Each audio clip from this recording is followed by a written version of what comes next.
Оваа власт нема со што да се пофали бидејќи економијата и животниот стандард одат во надолна линија.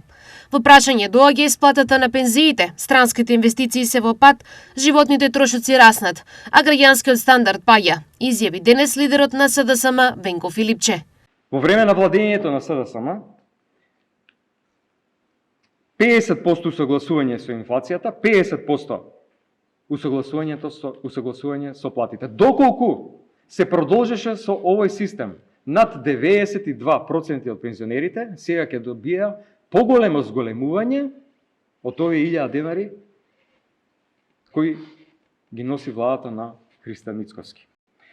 На новиот тендер за следната година, цената на струјата која што ЕСМ ја понудила на ЕВН за домакинствата од 62 расте на 65 евра.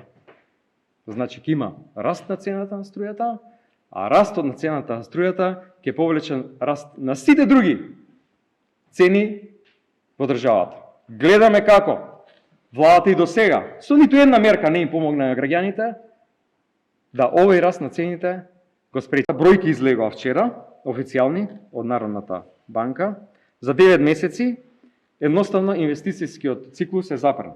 Кога се споредува со последната година од владењето на СДСМ, кога директните странски инвестиции биле над 800 милиони евра, сега се едва и 200. Не само што нема раст во третиот квартал годинава, има одлив од 21 милион евра.